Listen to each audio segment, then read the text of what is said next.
I'm Mark, an alcoholic and a drug addict. I've been through this process by the grace of God with a couple of big book step study sponsors. I made most of the amends that I know about, and I try to do the best I can with a lot of steps. Michelle, it was a great job. Thank you. This is an honor to be here at the 20th anniversary meeting, so thank you for asking me. Like Michelle, most of us came from some sort of alcoholic background. Although I have heard folks say that they didn't, but that's not my case. I grew up in an era that seems to be long ago now. A world that's lost, But, I thought it was, as Michelle had talked about, that it was normal. Alcoholism was a normal way of life. I had two grandfathers, everybody does, two grandfathers. Both of them were heavy drinkers. I didn't, when I was 6 years old, I used to babysit my maternal grandfather on the back porch while he had DTs, and he would drink Peraldehyde, which was it's okay. I had a lot of fun with him out back there. He would sit in his pajamas shaking, and he had the Peraldehyde, and he would hold his nose like this, because it really stunk bad.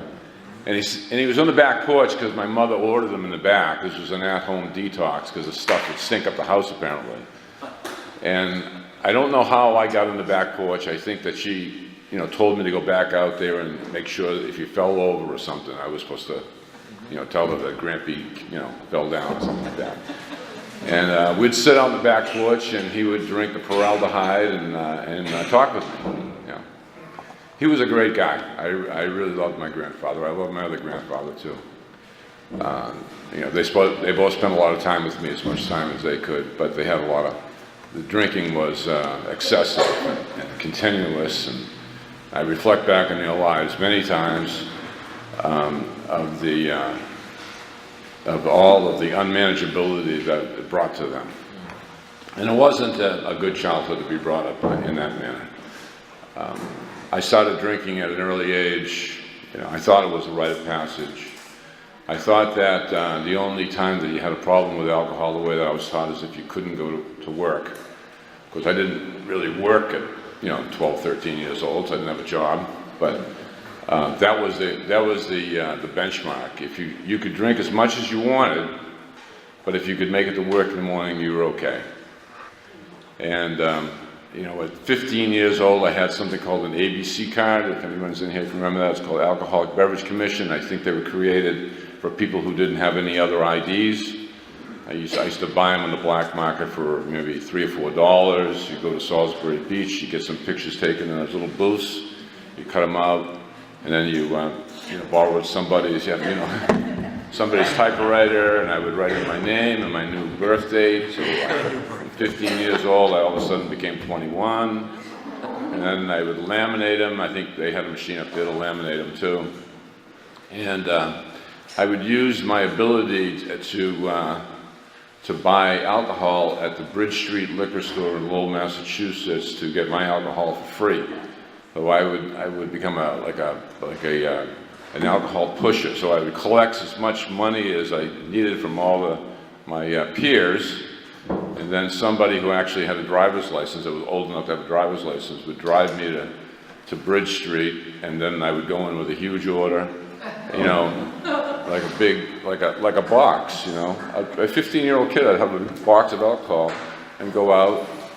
I remember going in there one time, and the guy's filling out my order, and I look in the back room, and there's a little sergeant sitting there watching TV. And I looked at him, and he just turned and looked at me, and then he looked back to the TV. And that was the end of it. And I brought it outside in the parking lot, and we went back I grew up in Tewksbury, and we went back to Tewksbury, and out of all that, all of my alcohol would come out free. And I had a tremendous amount of courage at that point in time. From a kid my perception of myself was being inverted, and now I realize it was just fear of being inferior constantly. I had this feeling of being somebody, that I had arrived, that I was cool. The alcohol took me out of myself, as Michelle was talking about. You know, I got rid of that feeling of something was wrong with me. And I had lots of people paying attention to me. I also became the condom salesman for the neighborhood too, of the school. The outgrowth of having the courage to walk into the liquor stores and buy alcohol, that's when I was, you know, a little pimply-faced kid, obviously I wasn't 21. So then I'd go down to Sheehan's drugstore on you know, I forget what day it was, like a Thursday, and I would buy a whole bunch of condoms to sell in school. So I bought them for 90 cents for 3, and I'd sell them for $1 a piece, so I tripled my my profit margin. This is all forerunner to being a drug dealer later on, okay? So I would get in the halls and I would see somebody and I'd say, Billy, let's go. Billy, you need a condom, don't you? Now, Billy probably didn't use the last 4 condoms I sold him. You know.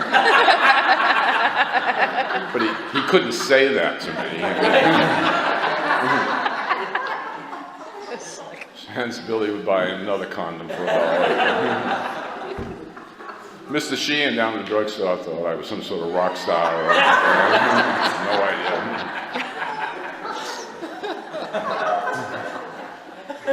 All right, so, you know, obviously I wasn't doing really good in school at the time.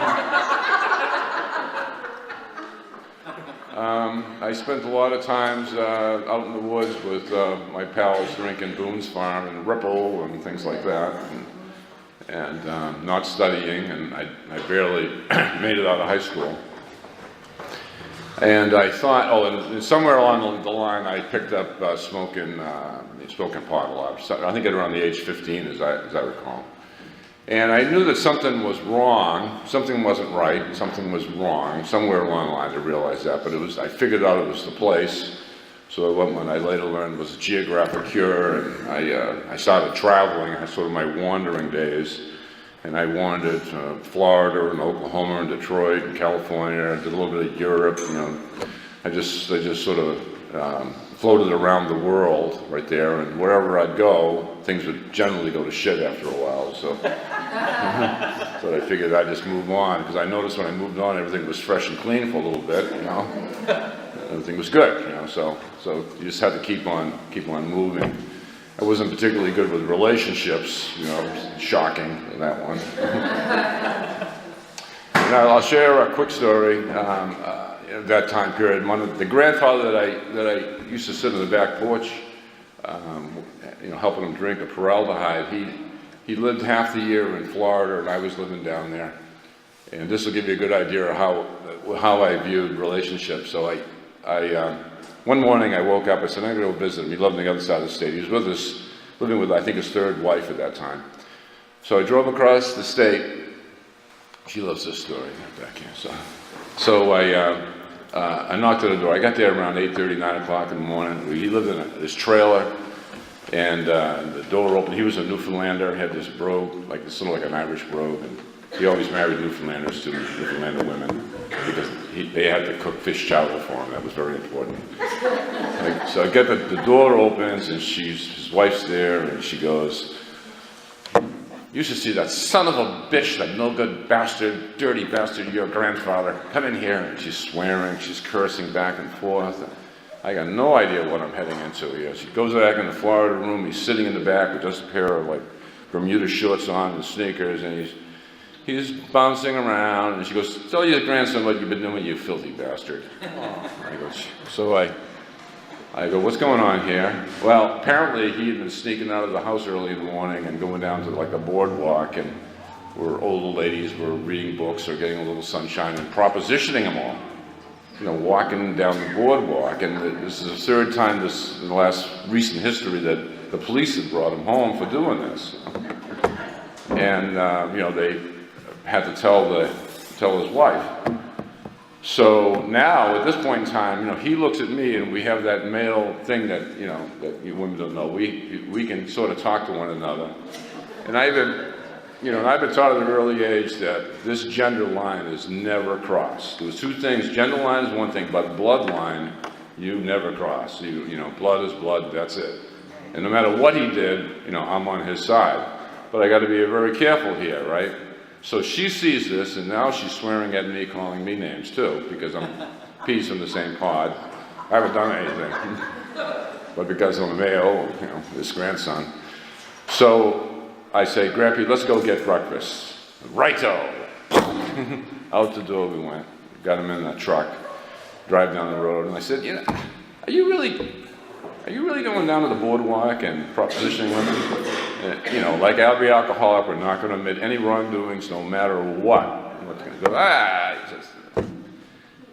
So I realized that he was, and of course. So we're driving around. I go, does that really work, Greppy? Well, you've got to ask enough of them, Marky. Sometimes it's 5, sometimes it's 15, sometimes it's 20. But if you ask enough of them, you'll get success. I don't remember anything of the rest of the day. I don't know where we went to breakfast.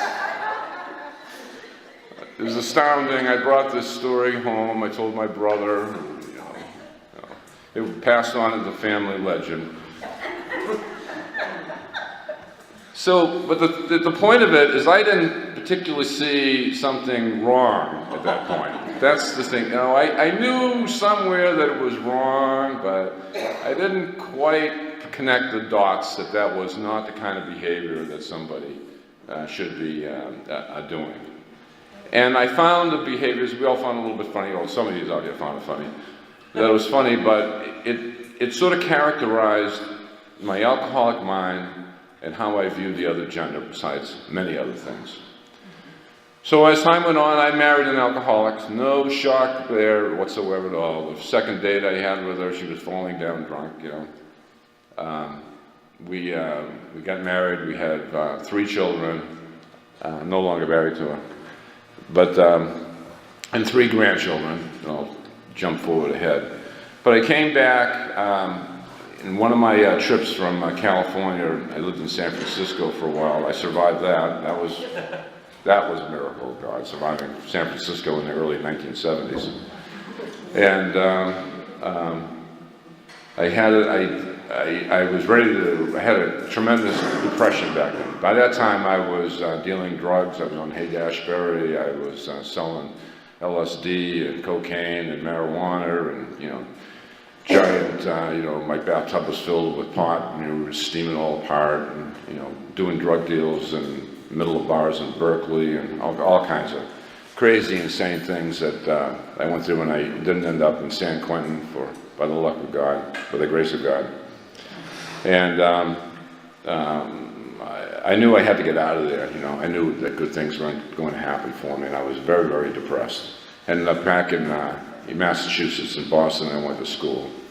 And my brother at that time, older brother, was also a drug dealer, and he got jammed up with the mob, and they had a hit out for him. I was going to school carrying a pistol with me, and you know, by the grace of God, he squashed the hit and lived a happy life and after that. But it taught me to stay away from street drugs. So I kind of figured out at some point in time after I got married that alcohol was not particularly friendly with me, but I didn't stop drinking it. So I turned to, and I didn't want to do street drugs anymore because I had a history. So what was the alternative? Was pharmaceuticals. You know, just going to jump another one. I used benzodiazepines religiously for many, many years. You know, the Valiums and the Ativans and stuff. They were every day. So got married, had children. And it was a lifestyle that Michelle had described too in her first marriage and her family of origin. There was tons and tons of arguments. There was lots of threats of divorce. It was not the best of environments for my 3 children to be raised in. But somewhere along the line, my wife at the time ended up in a detox in New Hampshire. And at the detox, they had a Wednesday night family meeting, which saved my life. So I would go there, just this angry guy, you know, about my wife being in a detox, and, you know, you have no idea what kind of a, you know, person she is. She's awful, all these other things. And they taught about Al-Anon as Michelle had talked about, you know. So So we would go into the room and we'd have our significant other who was, detoxing at the time, and it would probably be 7 or 8, 9, 10 couples. And the counsel would have a blackboard, and he would conduct the meeting, and he would be writing stuff up on the board about alcoholism. And I'm looking at it, I go, kind of relating to the alcoholism part of the part of the equation, not so much the Al-Anon kind of thing here. And then they went off to an AA meeting. The bus came, picked them up, and the significant other stayed there to be taught about Al-Anon. And the guy's name was Wayne. I still know him to this day. So Wayne would start talking about Al-Anon more and everything else, but he'd walk over and kind of like sneer at me every now and then. And, well, at least I thought so. So after some time, and Wayne asking me questions about my life, and I ended up into a back room with him, and we started talking. And he guessed it, I guessed it, And I had retreated from the benzos at that point in time, but I was still drinking. And I remember in the midst of all of that, I was in a bar room in Concord, New Hampshire with a lawyer drinking a Heineken. I don't know what bar room it was. I know it was Concord. Nothing special happened. I just took the Heineken and I just pushed it away. That's the last drink I ever drank. Nothing happened. I'm tearful enough that I have no idea how that came about, just like that. Just pushed it like that. I didn't say anything to him, and I never took another drug or a drink since that time. That's been almost 27 years now. So, I started to go to meetings at that point, going to open AA, and I was in for about a year. So no drugs, no drinking, no ways. Michelle had talked about to kill that feeling whatsoever was going on inside. But going to the meetings and listening. And after about a year, I wanted to shoot myself. I said, I didn't know what in the world, the family of origin was not particularly supportive, of course, shocker there, My wife was going through her own crap at the time, of course, and she hated my guts, because that's typical. Let's just say the fighting wasn't diminishing, the fighting was intensifying and getting more pointy, and stuff, because now we're armed with facts. And we have our allies in the program to back up the facts. So after a meeting, it might be, I learned this about you, you bastard. So I was thinking seriously about shooting myself, and I decided that was probably not the best course of action, and I asked for help. So off they drove me up to Catholic Medical Center in Manchester and put me on a depression ward. And I'm in the depression ward, and there's about 20 other people, in the place. Many of them had been there many, many times, That was scary, And I said, is this what this is all about? Is this what's going to come to me? How did I get to this point? I'm like a alpha male type guy, I'm beating people up over drugs. I do whatever the hell I want to do. I'm in life, and I'm in a depression ward with people wearing pajamas and their legs are shaking like this, And I'm doing the same goddamn thing. So they had a psychologist brought me into a room around day 4 or 5, and she goes, well, how's it going now, Mark? Everything going okay? I go, no, it sucks. It fucking sucks. She goes, well, tell me about that. I said, I'm going to say one thing. I'll blow my brains out before I come back in this place. That's not a good answer. They don't like that. But I wasn't playing the game. I wasn't saying to them, I'm feeling really a lot better. I think I'm going to be able to go home in a couple of days. I didn't do that. I said, I'll shoot myself before I come back here. there is no way I'm ever coming back to this place. If this is what my life is going to look like, and I name somebody out there, I go, I'm blowing my head off. Well, she goes, well, do you have another alternative other than shooting yourself?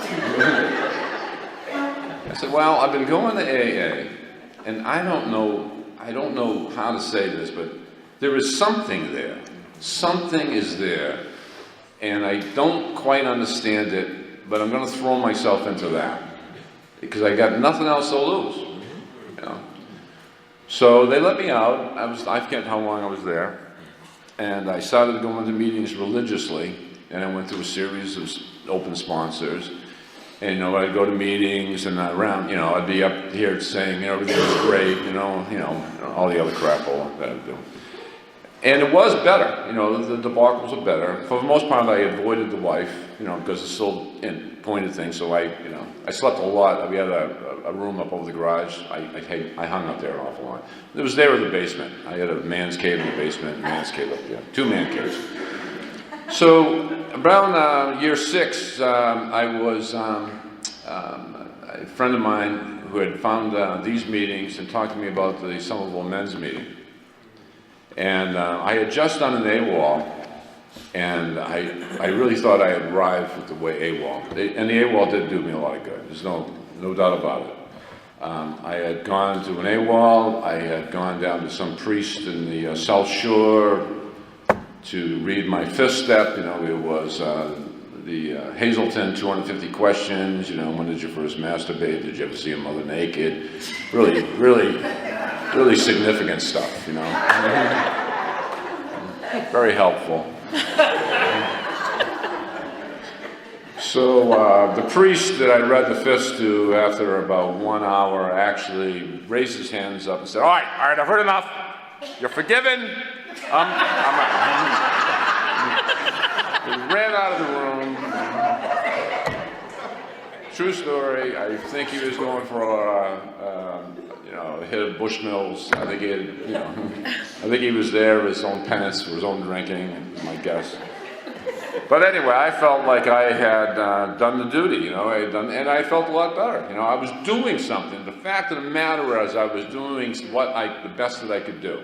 This is what was presented to me. This is what I did. So I come out of that, and about 2 or 3 days later, my friend Bob goes, here's this meeting down in Somerville I went to. It's unbelievable. Really? What's it about? Well, they do the steps out of the big book right here. They're in the big book? No, they're in the... No, they're in the 12 and 12, and they're in Hazelton, for God's sake, Bob. No, they say that they're in the big book. They're not in the big book, because they claim they are.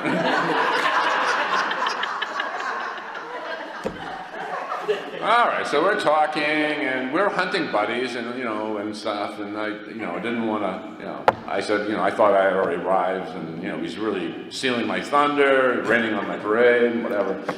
So I go down to Somerville, which was a big meeting back in those days, and they set it up as like a parliament. So you sat up here, and there was a row of guys here, and a row of guys there at a hall, and they sort of looked at each other, and they faced like the English Parliament. And I go in that place, and I don't know if they were on the 4th step. They really were on fear of sex. And 15 minutes in, I knew I was nowhere. I knew that I was in the right place, and I was getting, I had been hearing things that I never heard before. I heard the truth like I never heard. Those guys did not hold back at all. And it was frightening. It was frightening, I gotta tell you. But I also knew that I had to do this. There's no ifs, ands, or buts about it. I had to do this process.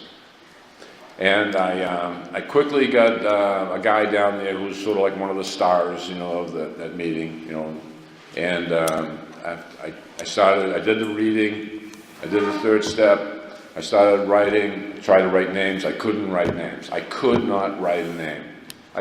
I'd put up one down there. I couldn't get past the concept that somebody owned me with a resentment. I just couldn't do that. My male ego, or whatever you want to call it, the way that I thought, the way I perceived the world and everybody in it, and how I perceived myself, I couldn't write a name down that said, you know, I have a resentment. Nobody owned me that way. So I fired him. And then I went back out for 6 months, you know, not out drinking, but I just went back to the open AA meetings and stuff. I never said that it wasn't for me or anything like that. I didn't know what else to do. But I kept going back down there to the meetings. I would go to the Somerville meeting, I'd go to Linfield, and there was a Leominster. I started to go there. And after about 6 months, I was ready to get another sponsor. And so I asked another guy who brought me through the process. And I went back to the first one and did the right thing and talked to him, of course. And then the name started flowing. And it started flowing. And, you know, it's causes and effects and the turnarounds and then the fear. I mean, I started writing. I had an orange knapsack, and I had my writing in there, and I held on to it like dear life. It was the most important possession of my life. I guarded it. I slept with it. It was next to my bed. My wife was trying to read it all the time, you know? And she did read it too, because I got one of those calls. You had sex with, you know. I go, you know, oh God, you know. So I got to the end of that thing, and I did my fifth step. It took hours and hours and hours of writing this stuff. And as Michelle had said, the first part of my writing, I wrote down some turnarounds that were just lies. I didn't know better than writing, you know. So I would say, oh, that's a lie. You know, let me tell you what the real dishonesty I told myself, and I'd rewrite it right there. And I kept on going. And at the time when I was writing, I kept saying to my sponsor, I don't know what I'm going to do with this marriage that I'm in, because it's just awful. It's really awful. He goes, you're going to know. I'm not telling you. I'm not a marriage counselor. You're going to know what to do with the marriage when you're done with this thing. You know, it's just between you and God. So we got to the fifth step. He put a chair out and a candle. We sat down for many sessions, and I read the whole stuff. And I was done with that. I was like walking on air. It was nothing, you know, I kind of hoped that we were going to have like a light show or something. I really did, probably from being a child of the 60s and early 70s. And I walked out of the place, and I've never been the same since. You know, I went back, I did 6 and 7, although I got to tell you, character defects ride with you. I think Michelle said that too. There are character defects I ride with today. God keeps on sending lessons to me. Did one recently about, you know, my undiplomatic, direct way of dealing with people sometimes. And I learned. I went out and I did amends. I looked for ways of not doing amends, especially amends to women, if I could find an excuse not to make an amends to a woman. You know, but I didn't buy into any of those excuses. I went and I took the bit in my mouth and I made those amends. And I guess some very rewarding stuff that came back to me about a lot of those amends. I remember a few women, you know, you do the thing, is there anything I've missed you or anything like that? No, you really weren't that bad, Mark. You know, we really, you know, really appreciate you calling. Well, you know, then the next day the phone would ring from some woman I haven't seen in decades. Yeah? There's something I've been thinking about, you know. Okay. And the one was, I remember, you broke up with me in a bar in New Mexico when you were very, very mean to me. I go, sure it was me, because I don't remember being in New Mexico. It was you. And she named the bar, you know, she named the year, you know. It was devastating. So, you know. I said, all right, okay, I'm going to take your word on it. And then the dead people amends, which I thought would be really easy to do. The dead people amends did not turn out to be particularly easy. Another way of, you know, showing that God exists, you know, was to do some dead people amends.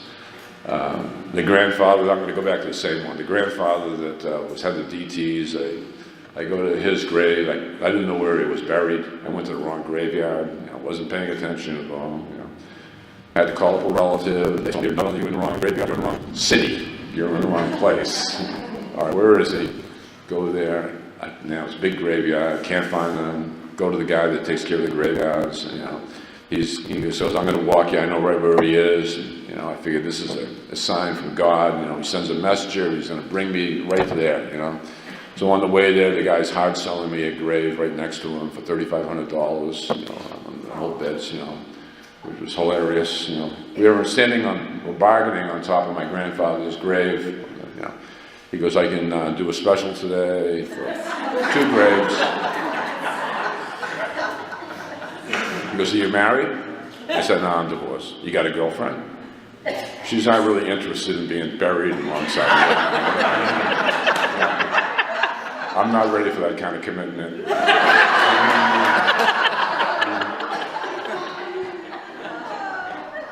I think it will show her that you really care. I really appreciate it. Can you give me a card? I'll get back to you on that. We left. So I went there to make an amends to my grandfather because I was a jerk to him on his deathbed. He was wearing a diaper in Tewksbury State Hospital. His mind was half gone, and here I am, yelling at my grandfather, for God's sake, So I step off the grave. I go back to my vehicle, sit in, and to re-pray up, look it over. Because after, having to deal with the graveyard guy, and then I walk back, ready to do it. Gone over this with my sponsor, the whole bit. Got over there. That was not the amends to make. The amends to make was my treatment of his daughter, my mother. That was the amends. Nothing that ever came out of my writing. Yeah. And that did not come from my head either. That came from outside in. That's the amends that I owed. He didn't care about me yelling at him. He'd been yelled at all his life. It didn't matter. He didn't care about that. He knew that just meant that I loved him. What he was concerned about, what he was pissed off about, was how I treated his daughter. Tremendous stuff. Tremendous stuff. So it's been a long time since I did that stuff. I still make amends to this day. I have 10-step buddies. I found them invaluable. They're not always formal. It's not always about a 10-step. I have relationships with them all. I have a guy that I consider my sponsor, but he doesn't consider me a sponsee. He's refused to do that. And he calls me too, and it's a two-way street. And I don't know how I would be able to go through life without that. So what I've kind of figured out from going all through this is that the place that I really can't trust very well is my mind. My mind is not someplace I can trust.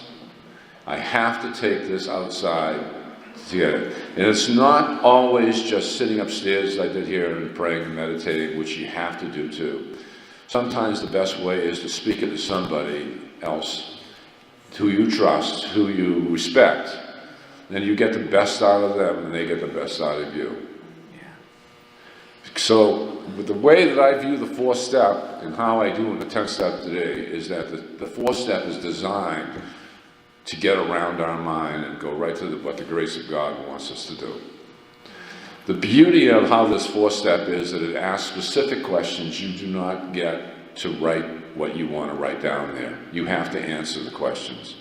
I was instructed to do it as little verbiage as I possibly could. Because if I said, I'm resentful for Bob because, he, disrespected me, I'd write all over on the selfish side. I'd say, because Bob's an asshole.